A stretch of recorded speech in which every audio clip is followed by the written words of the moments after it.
जिनके जिनके घर में गरीबी है आज हमारी बात को नोट करके चले जाइए। आप गरीबी दूर करने का फार्मूला शार्ट में बता देता हूँ। कुचैलिनम, मैले कपड़े मत पहनिए, साफ कपड़े पहनिए।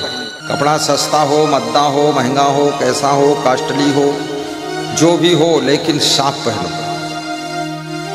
काम के समय कपड़े की ड्रेस अलग रखो। जो माटी कूड़ा का काम करना उसकी ड्रेस अलग, उसको भी धो। ऐसा नहीं उसको गोबर लगाए 6 महीने से घूम रहे और एकदम साफ कपड़ा पहनो। आलसी कभी साफ कपड़ा नहीं पहन सकता, क्योंकि कपड़ा धोना पड़ेगा। तो आलसी सोचता चल जाएगा, उसी में चलाता रहता है।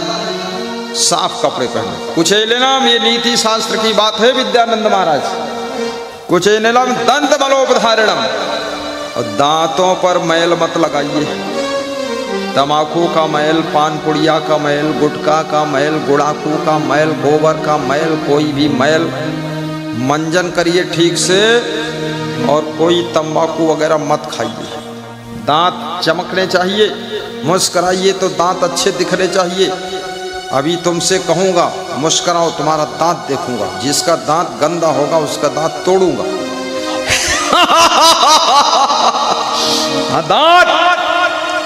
दांत साफ रखना है। तुम कहोगे दांत से धन कैसे आएगा? अरे दांत से ही आएगा। कपड़े साफ और दांत साफ। आपने कभी कभी सुना होगा, जब तुम हंसते हो, मुस्कुराते हो, तो लोग कहते हैं अरे भाई आपकी हंसी बहुत अच्छी लगती, आपकी मुस्कान अच्छी लगती, दांत बड़े सुंदर हैं आपके, इसलिए दांत साफ रखो। तीसरी चीज, बहवासिनम, बहुत भोजन मत खाओ, कम खाओ। बिल्कुल ना खाओ ऐसा नहीं, बिल्कुल नहीं खाओगे तो मर जाओगे, और कम खाओगे तो बीमार नहीं होगे, अधिक खाओगे तो कभी स्वस्थ नहीं रहोगे। रोज काखा कोखा करोगे, रोज कोई कोई बीमारी रहेगी। कम खाओ। बहवासिनम, बहुत भोजन नहीं खाना चाहिए धनवान बनने के लिए। बहवासिनम निष्ठुर भाषणम चा, और गाली मत बको। कठोर बोलने की आदत छोड़ो। कोई गलती कर रहा है, डांटने की जरूरत है तो उसको डांट दो। अब डांटने के बाद फिर प्रेम करो। स्वभाव मत बिगाड़ो अपना, क्योंकि वो जो बिगड़ा है वो तो बिगड़ा है ही, उसके लफड़ा में तुम भी बिगड़ गए। बहू सुधरेगी कि नहीं सुधरेगी, सासू भी बिगड़ गई बहू के चक्कर में, चिड़चिड़ चिड़चिड़ हो गई। कितने लोग दूसरों को सुधारने में खुद बिगड़ गए। वही तो नालायक सुधरेगा नहीं, भालू, लेकिन तुम बिगड़ जाओगे। तुम्हारी मस्ती, तुम्हारी हंसी खुशी सब नष्ट कर देंगे चुट्टे लोग। कितना खुश रहती थी बहू, बेटी अपने घर में, मायके में। ससुराल में पहुंची है, ससुराल का लफड़ी में लफड़ा देख करके इतना टेंशन हो गई उस बेटी को। जब मायके लौट कर आई तो माँ पूछती, बेटी तुझे क्या हुआ? तो बेटी कहती है, हाय मेरी बुआ, उड़ गया सुआ, गुरुजी की दुआ, और जो हुआ सो हुआ, कह नहीं सकती क्या हुआ। तो कहाँ हुआ? बोले ससुराल में हुआ। तो क्या हुआ? बोले उड़ गया सुआ। इधर से अरे इतनी खुश रहने वाली लड़की वहां से रोती चिल्लाती तड़पती पे पे करती आ रही है, दुखी हो गई। क्योंकि सासू का फरसा चल रहा है और ससुर का गड़सा चल रहा है और पति की दारू चल रही है और देवर नालायक इतना है दुष्ट। ये सबके बीच में, दुई पाटन के बीच में साबुत बचा न कोई, चकनाचूर हो गई वो लड़की। अरे ससुराल वालों को भी सावधान रहना चाहिए। किसी की लड़की आई है, किसी ने बेटी दिया है, अपनी बेटी को चकनाचूर करने के लिए दिया है, अपनी बेटी को तुम्हारे घर में सुख भोगने के लिए दिया है। तुमने सबने मिलकर के उसको मार कूट के इतना चकनाचूर कर दिया, मार ही डाला। कितनी लड़कियों को मार डाला ससुराल वालों ने, चोर निकम्मे। ये सब काम मत करो, गलत बात है। किसी की बेटी को अपनी बेटी से भी ज्यादा संभाल कर रखो। और ये बेटी एक दिन तुम्हारे आंगन में पोती पोता जन्म दे करके आंगन की रौनक बढ़ाएगी। यही बहू एक दिन मां बन करके आगे भविष्य के लिए सृष्टि की रचना करेगी।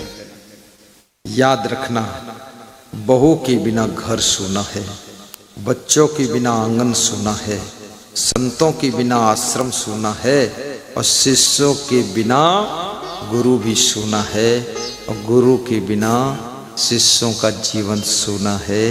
माँ बाप के बिना बच्चों का जीवन सूना है, और बच्चों के बिना आपका आंगन भी सूना है। इसलिए सबको संभाल कर रखो, तभी तुम्हारी जिंदगी में रौनक दूना है, रौनक दूना है। संभाल कर रखिए। और बेटियां भी ससुराल में जाएं तो ससुराल में बहुत खुशियां रहती हैं, इंतजार रहता है बेटी का कि आज हमारी बहू आ रही, बहू आ रही, बहू आ रही। सासू भी खुश है, ससुर भी खुश है, पति भी खुश है, बहू से सब खुश होते हैं। लेकिन कितनी बहुएं ऐसी पहुंची हैं ससुराल में तलवार लेकर। ससुराल और लिए है तलवार। सबसे पहले सासू के पांव काट दिया, फिर ससुर की खोपड़ी काट दी, फिर अपने पति की नाक काट दी और फिर देवर को लेवर बना दिया।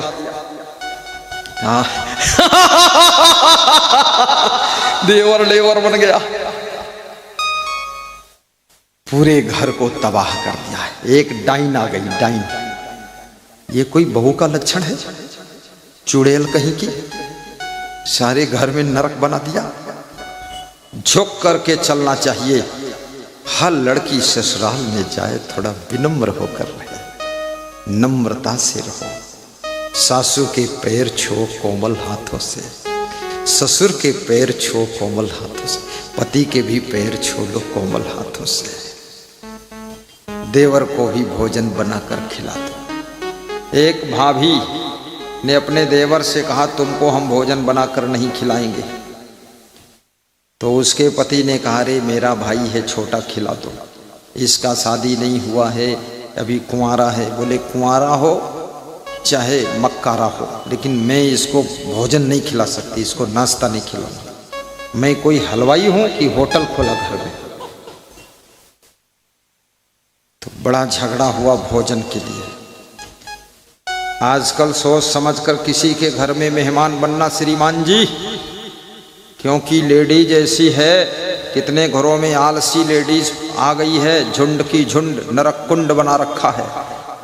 तुम अगर मेहमान बनकर जाओ तो उसके घर में अपने घर से टिफिन भर कर ले जाओ, दाल चावल सब्जी रोटी खीर उसको दे दो, तब मेहमान बनो। उसके अगर मांग लिया खीर तो क्या करेगी? तुम्हारा खोपड़ा देगी चीर। मांग लिया खीर समझ समझ लो फूट गई तकदीर। इसलिए संभल कर मेहमान बनना, ये नहीं वहां खड़े खीसे काढ़े दामाद आ गए, इतनी मार पड़ेगी दामादगिरी सब निकल जाएगी, कोई वहां पूछने वाला नहीं। बहुत आलसी लोग पैदा हो रहा है। एक समय वो था मेहमान के आने पर लोग खुश होते थे, आज वो समय आ गया है कि मेहमान आता बाद को है, पूछते पहले हैं कि विदा कब हो गए। एक साधु था, महंत था, बड़ा महंत था, 16 किलो सोना उसके आश्रम से इंदिरा गांधी ने काला धन बनाकर निकाला था। 16 किलो सोना उसके आश्रम में जब कोई साधु आता था तो पहले पूछता था, लौटकर कहां जाओगे? तो बोलता था मुगल सराय, शाम को 4 बजे ट्रेन है, भोजन कर लो, और 4 आने दक्षिणा देता था, बोलता चले जाओ। वो बोलता था साधु रात रुकना चाहता हूं, बोले रात की बात नहीं, 4 बजे ट्रेन है, पकड़ लो चले जाओ। तो रात क्यों नहीं रुकने दोगे? अरे बोला कि 20 रुपये का भोजन रात में भी खाओगे, इससे निकल जाओ चवन्नी लेकर। इतना चट्टा साधु महंत बनता है, चोर कहीं का, चंडाल, उधर गद्दी से बेईमान कहीं का। तेरे बाप का धन है, ये महंती करता है। आश्रम पूरी दुनिया के लिए होता है, आश्रम भक्तों के लिए होता, गृहस्थों के लिए होता, आश्रम सब संतों के लिए होता, सेवा के लिए होता है। आश्रम के ऊपर सांप जैसी कुंडली बनाकर बैठ जाना, अपनी बपौती मान लेना और किसी भगत को एक चाय न देना और किसी साधु को भोजन न देना, ये चंडाल आदमी आश्रम फालतू यहां गद्दी पर बैठ गया, चोर कहीं का। आखिर 16 किलो सोना गवर्नमेंट ने काला धन समझकर निकाल लिया। क्या मतलब हुआ? आए संत का आदर नहीं किया, ना भक्तों का आदर किया। मैं गत वर्ष कुप्पा घाट गया था हरिनंदन बाबा का दर्शन करने के लिए। कुप्पा घाट मालूम है कि नहीं? भागलपुर में है, जिनको मालूम है हाथ ऊंचा करके बताओ, नहीं तुमको बप्पा घाट पहुंचाऊंगा। मालूम है? सबको मालूम है। मैं भी हाथ उठाता हूं, मैं गया हूं। मैं दर्शन करने गया बाबा का, तो वहां महर्षि मेहीदास महाराज की समाधि का दर्शन किया, शाहीदास महाराज की समाधि, संत से भी क्या क्या सब दर्शन किया। उसके बाद हमको वहां ले गए जहां भंडारा चल रहा था। अरे इतना अच्छा भंडारा बना हुआ था, लोगों को भर भर कर खिलाया जा रहा था, बड़ी सफाई शुद्धता। कम से कम उस दिन मैंने देखा 4000 लोग भोजन खा रहे थे, 4000। जब भोजन खाते देखा तो मैंने 11000 दान दिया। हमने कहा ये भी लगाओ भंडारा। और ऐसे आश्रमों में अन्नदान करना चाहिए। वहां जब दर्शन करने जाना चाहिए तो खाली हाथ नहीं जाना चाहिए, एक बोरी चावल लेकर के जाइए, कुछ पैसा लेकर जाइए। महाभंडारा में थोड़ा तुम भी पुण्य के भागीदार बन जाइए। बोलो हरिनंदन बाबा की जय। मैं एक बार पूर्णिया में गया, जीवन ज्योति केंद्र श्री धर्म स्वरूप साहेब जी पूज्य महाराज जी के यहाँ, और वहां देखा मैंने 3 दिन का प्रोग्राम था, तो इतना बड़ा भंडारा कि 20,000 लोग भोजन कर रहे। मेरे होश उड़ गए। उस समय मैं छोटा ही था। कितना छोटा था? जितना छोटा था उतना छोटा था, नहीं बताऊंगा कितना छोटा था। 26 दिन रुका उनके यहाँ, 26 दिन बहुत प्रेम से वो रखते थे, और साथ में 20,000 लोगों का भंडारा। उस समय मेरे पास में 20 रुपये भी नहीं थे, मैं बड़ा गरीब नाथ साधु था। मैंने कहा साहब जी बहुत सेवा हो रही है। सब भक्त कोई अन्नदान लाता था, धन दान लाता था, महाभंडारा चल रहा था। नाम था पूज्य सदगुरु आचार्य श्री धर्म स्वरूप साहिब जी। आज उनका शरीर नहीं है, लेकिन उनकी यादें हैं। महर्षि मेहीदास भगवान का शरीर नहीं है, लेकिन उनकी याद दिलों में है। जिन्होंने उनका दर्शन किया है, महर्षि मेही महाराज का, परमहंस मेही महाराज का, किसी ने अगर दर्शन किया हो तो हाथ ऊंचा करके बताओ, आपने दर्शन किया महर्षि मेही महाराज का? मेही महाराज, ये हरिनंदन बाबा का नहीं पूछ रहा हूं, मेही महाराज का दर्शन जिसने किया हाथ उठाओ। अरे तो मैं क्यों नहीं कर पाया? किस सन में शरीर शांत हुआ उनका? है गुंगुंग साफ बोलो। है 86 1986 ना? अरे तो मैं 1987 में तो साधु बना, तो 1 साल लेट जब वो चले गए तब हम आए। कमाल है, इसीलिए दर्शन नहीं हो पाया, नहीं तो मैं दर्शन उनका जरूर करता। महान पुरुष का दर्शन करने से पाप ताप संताप त्रैत्राप और श्राप सब कट जाते हैं। तुम भाग्यशाली हो जिन्होंने दर्शन किया। लेकिन बिहार में रहते हैं लोग तो भी इसमें 90% लोग दर्शन नहीं कर पाए, क्योंकि वे खुद ही सोचते थे कि हम महर्षि मेही महाराज से बड़े महाराज हैं, गए ही नहीं। उनको मालूम था असंग महाराज आएंगे तब दर्शन करूंगा। अरे असंग महाराज आएंगे, ये बिहार में रह करके इतने बड़े महान पुरुष का दर्शन नहीं कर पाया। मैं निवेदन करूंगा, देखिए सब जाति पाति ऊंच नीच मत पंथ का भेदभाव भूल करके किसी भी महान पुरुष का दर्शन तो करो। दर्शन से ही मार्गदर्शन मिल जाए, जीवन धन्य हो जाए।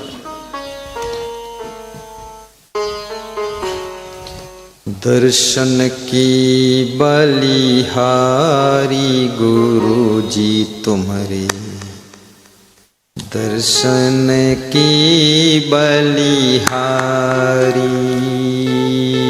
गाइए और बजाइए।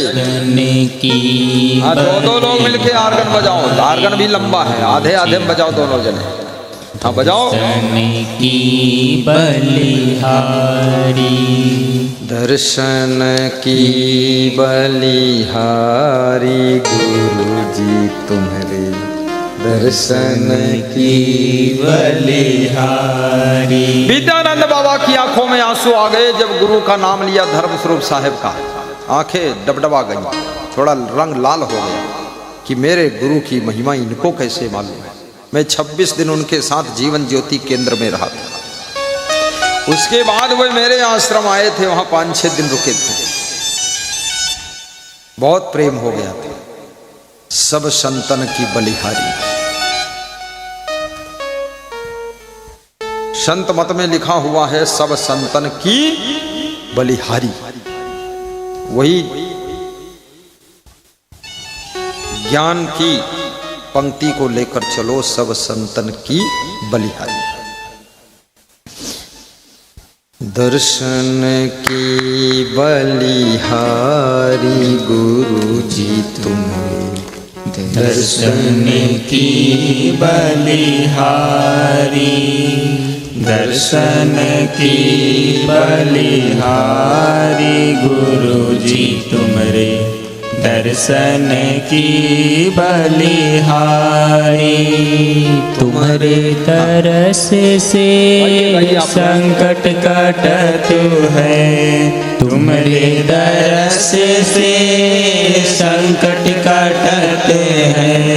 भारवा मिटावत भारी गुरु जी तुम्हारे, दर्शन की बलिहारी, दर्शन की बलिहारी गुरु जी तुम्हारे, दर्शन की बलिहारी। जिन्हें दरस सुख दियो दया करी, जिन्हें दरस सुख दियो दया करी। आवागमन निवारी गुरु जी तुम्हारे, दर्शन की बलिहारी, दर्शन की बलिहारी गुरु जी तुम्हारे, दर्शन की बलिहारी। संत स्वरूपी है आपके पानी भी, संत स्वरूपी है आप कृपा निधि। पूरन परख बिहारी गुरु जी तुम्हारे, दर्शन की बलिहारी, दर्शन की बलिहारी गुरु जी तुम्हारे, दर्शन की बलिहारी, दर्शन की बलिहारी गुरु जी तुम्हारे, दर्शन की बलिहारी। जिन्हें दरस सुख दियो दया करी, जिन्हें दरस सुख दियो दया करी। आवागमन निवारी गुरु जी तुम्हारे, दर्शन की बलिहारी, दर्शन की बलिहारी प्रभु जी तुम्हारे, दर्शन की बलिहारी। तुम्हारे दरस ते संकट कटत है, तुम्हारे दरस ते संकट कटत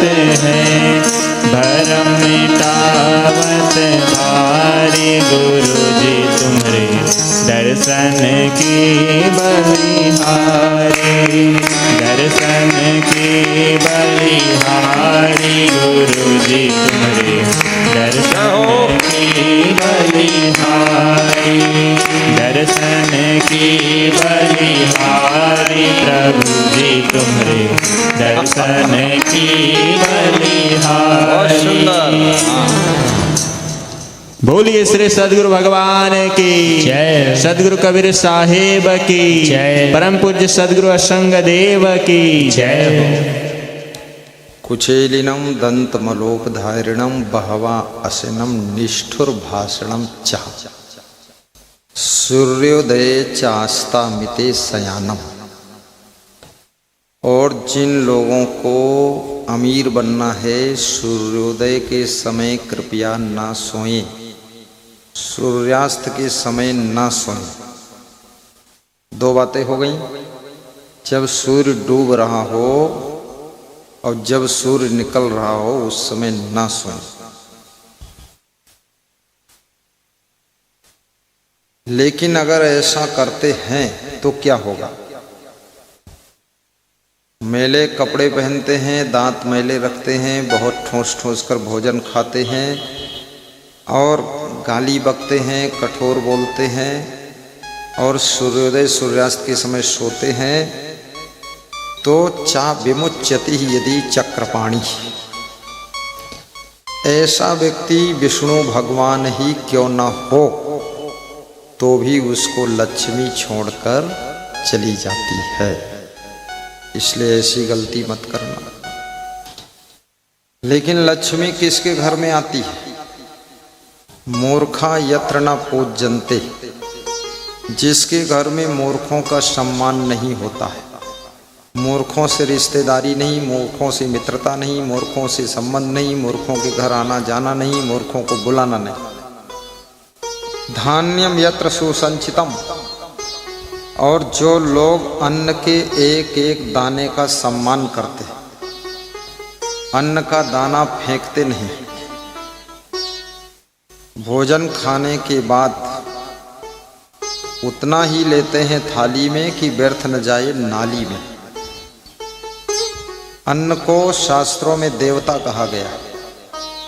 उपनिषद में अन्नम बेजानात ब्रह्म, अन्न को ब्रह्म का स्थान दिया गया है उपनिषदों में। इसलिए कभी घर में भोजन करिए तो भी जूठन मत छोड़िए। भोजन भंडारा में खाइए, बारात में खाइए, विवाह में खाइए, किसी के यहाँ मुंडन में खाइए, किसी कार्यक्रम में खाइए। जितना खाइए उतना लीजिए, जितना लीजिए उतना खा लीजिए, फेंकिए मत।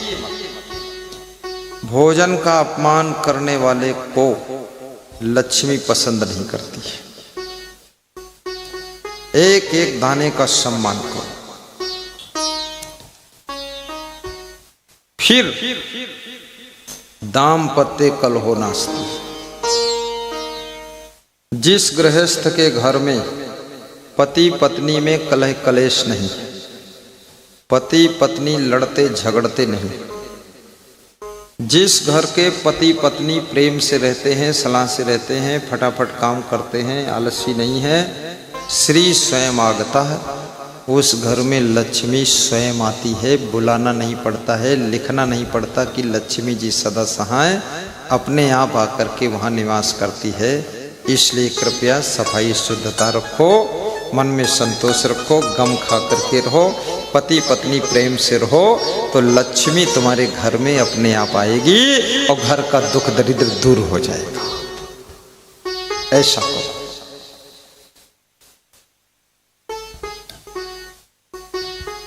साहिब बंदगी बोलो। जय सिया राम। जय सिया राम। श्री सदगुरु महाराज की जय। श्री सदगुरु महाराज की जय।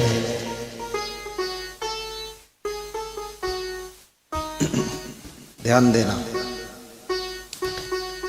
राजा ने मंत्री से कहा कि सत्संग कराने से क्या फायदा।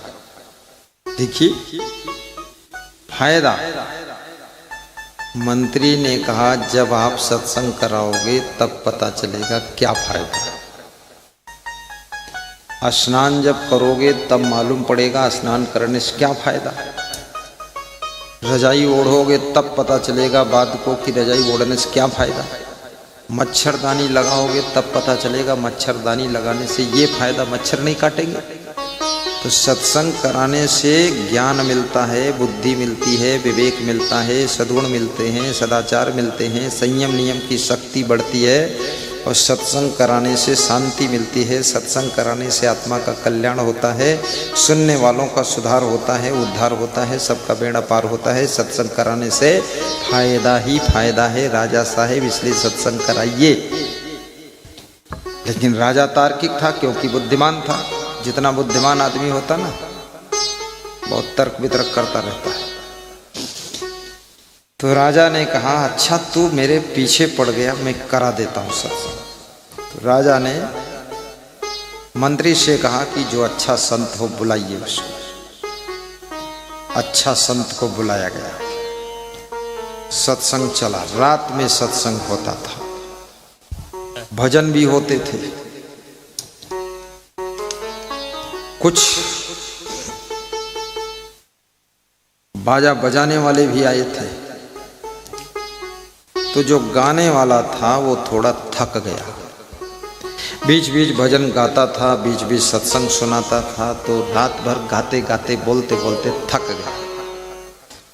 तो उस गाने वाले ने, प्रवचन सुनाने वाले ने तबला बजाने वाले से कहा कि भाई तबला थोड़ा धीरे बजाओ, ज़्यादा जोर से मत बजाओ क्योंकि अब हम थक चुके। क्या बोला गाने वाला, प्रवचन सुनाने वाला साधु? तबला बजाने वाले से बोला कि बहुत गई थोड़ी रही, थोड़ी हो अब जाए। कहे गायक सुन तबला वादक, ताल में भंग न लाए। तबला मंद बजाए, तबला धीरे बजाओ, अब इतना जोर से नहीं गा पाऊंगा मैं। तबला मंद बजाए।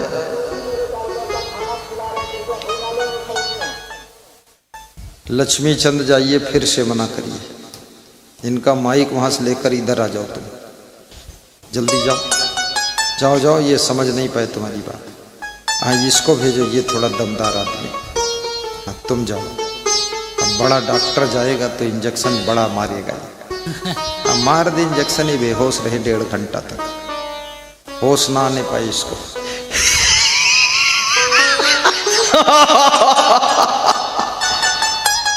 थोड़ा आदमी दमदार भी होना चाहिए।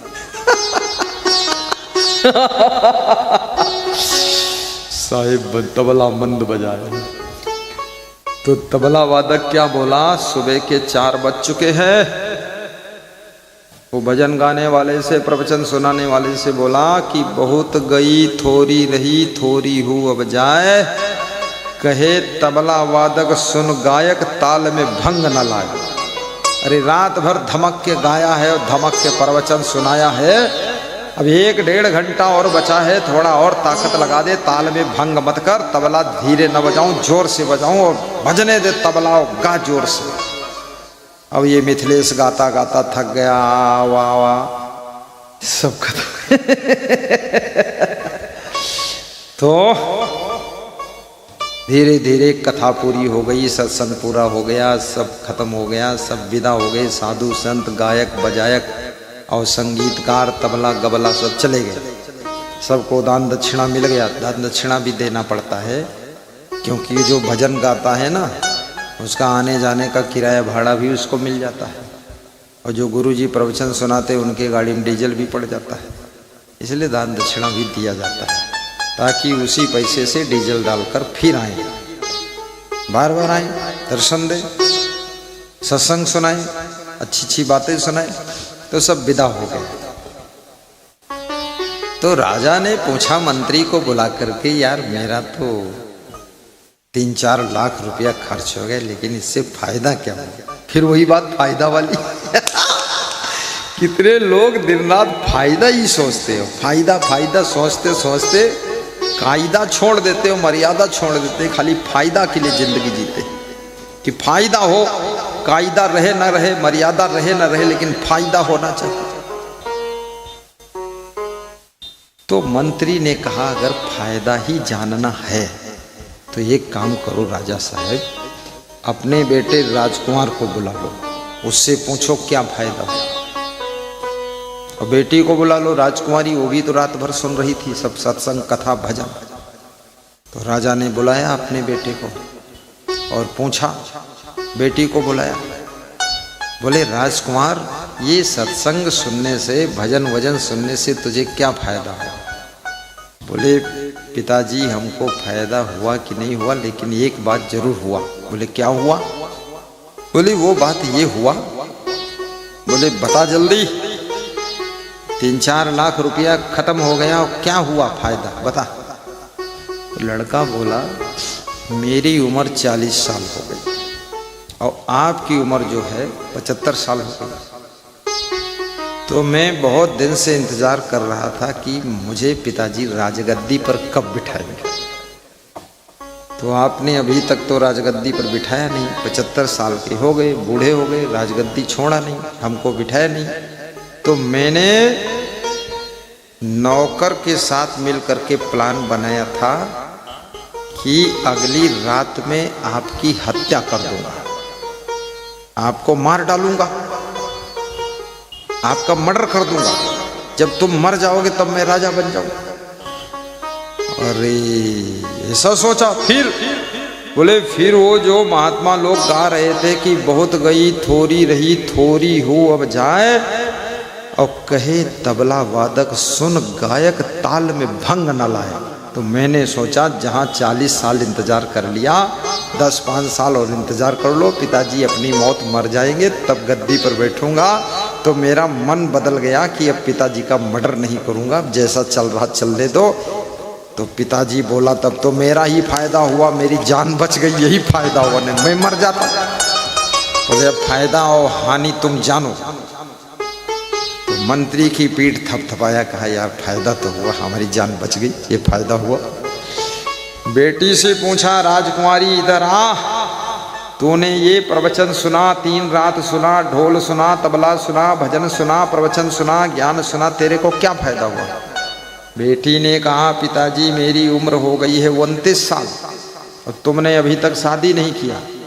तो मैं अगली रात में नौकर के साथ भागने का प्लान बना चुकी थी कि उसके साथ भाग जाऊंगी। अब पिताजी को बुद्धि नहीं आएगी, विवाह कर नहीं पाएंगे, खुद बुढ़ापे में दिमाग काम नहीं करता है, तो मैं भाग जाऊंगी। लेकिन ये सत्संग सुन करके जब इन लोगों ने गाया कि बहुत गई थोड़ी रही थोड़ी हो अब जाए, और कहे तबला वादक ताल में भंग न लाए, तो मैंने सोचा अब ताल में भंग नहीं करूंगी, 29 साल की हो ही गई हूँ, 2-4 साल और वेट करती हूँ और पिताजी कहीं न कहीं फिर शादी कर देंगे तो ससुराल सम्मान के साथ जाऊंगी। ये मैंने विचार बदल गया मेरा। तो राजा बोला मेरी इज्जत बच गई, 3 लाख गए लेकिन इज्जत तो बच गई नहीं, इज्जत चली जाती, लड़की भाग जाती, लड़का हमको मार डालता। ये सत्संग से फायदा। तो राजा ने घोषणा कर दी हर महीने में सत्संग मेरे राज्य में होगा, ढूंढो सब साधुओं को ढूंढ कर सत्संग कराओ, सभी जिलों में होगा, सब तहसील में होगा, गांव-गांव में होगा, सत्संग ही होगा ताकि ये खुराफात बंद हो जाए। वास्तव में सत्संग अगर सुनने लिए वही लोग, वही स्त्रियां अपने पति का मर्डर कर रही हैं, प्रेमी के साथ भाग रही हैं, वही पुरुष अपनी पत्नी का मर्डर करता है, प्रेमिका के साथ भाग रहा है, जो सत्संग नहीं सुन रहे हैं, भक्ति नहीं कर रहे हैं, गुरु मंत्र नहीं ले रहे हैं, गुरु के चरणों में रिश्ता नहीं जोड़ रहे हैं, जिनको ज्ञान नहीं हुआ है, जिनको बोध नहीं हुआ है, जिनके पास में विवेक नहीं है, जिनके पास में कोई नियम संयम नहीं है, वही सब ऐसा गड़बड़ सड़बड़ मचा रहे हैं। याद रखना जो सत्संगी बन गया मन तो उसका भी एक बार चंचल होता है, लेकिन फिर मन को रोक लेता है, दबोच लेता है। लेकिन याद रखना जो सत्संगी नहीं है उसका चंचल मन उसी को दबोच लेता है और कुआं में गिरा देता है। इसलिए सत्संग सुनना चाहिए। बोलिए श्री सद्गुरु भगवान की जय। ये जो भोला राम जी ने मुझे न्योता दे करके बुलाया है, ये इसलिए नहीं बुलाया है, अपने लिए नहीं बुलाया है, सबके लिए बुलाया है, क्षेत्रवासियों के लिए बुलाया है, ग्रामवासियों के लिए बुलाया है, नर नारियों के लिए बुलाया है, सबके कल्याण के लिए बुलाया है। इनको अकेले के लिए बुलाना होता तो ये खुद ही आकर कहीं सुन लेते, अपने घर में बिठाकर 10 मिनट सुन लेते, फिर हमें विदा कर देते। इनके अंदर करुणा पैदा हो गई, विवेक पैदा हो गया कि जिस सत्संग से मेरा जीवन हंसता खेलता हुआ है वो सत्संग में सबको सुनवा दूं, ताकि सबकी जिंदगी की टेंशन खत्म हो जाए और हंसी खुशी आ जाए, सबका सुधार हो, उद्धार हो, बेड़ा पार हो। इसलिए इन्होंने गुरु बाबा को बुलाकर ये सत्संग रखा है और इसके पीछे कोई उद्देश्य नहीं है। कोई और मत सोच लेना क्या उद्देश्य है, कुछ नहीं। लेना एक नहीं, देना दो नहीं, बस सब देना ही देना होना है, ऐसा उद्देश्य उनका था। वे अपने मन को रोक नहीं पाए कि बाबा का इतना अच्छा सत्संग सबको सुनना चाहिए, इसलिए सत्संग करवाया है। और भाग्यशाली वह लोग हैं जो इस सत्संग में शरीर से मेहनत कर रहे हैं, भंडारा बना रहे हैं, परोसने की सेवा कर रहे हैं, लकड़ी लाकर इकट्ठा कर रहे हैं, पंडाल लगा रहे हैं, सिटिंग कर रहे हैं, मैनेजमेंट कर रहे हैं, प्रबंधन कर रहे हैं। किस्मत वाले वह लोग हैं जिन्होंने पोस्टर चिपकाया, होर्डिंग लगाया, पोल के ऊपर चढ़ करके होर्डिंग टांगा है। और भाग्यशाली वह लोग हैं जो रात दिन दौड़ दौड़ करके इस कार्यक्रम को सफल बनाने में जुट गए। और भाग्यशाली वह भी हैं जिन्होंने चंदा भी दिया है, चंदा हिस्सा बांट लिया, जितना पुण्य था उसमें से कुछ अंश जिन्होंने चंदा दिया, सेवा किया, उनको भी मिल गया है। अभी भी लोग चंदा दे रहे हैं, शाम को भी देंगे, कल भी देंगे, कल शाम को देंगे, परसों भी देंगे, देते ही रहो, देते ही रहो। इतना चंदा दे दो कि भोला कहने लग जाए कि अब भर गया झोला, अब मत दो, भोला नहीं लेगा। ऐसा हाँ, दान इतना दे दो, हिम्मत बढ़ जाए कि फिर से सत्संग कराऊंगा।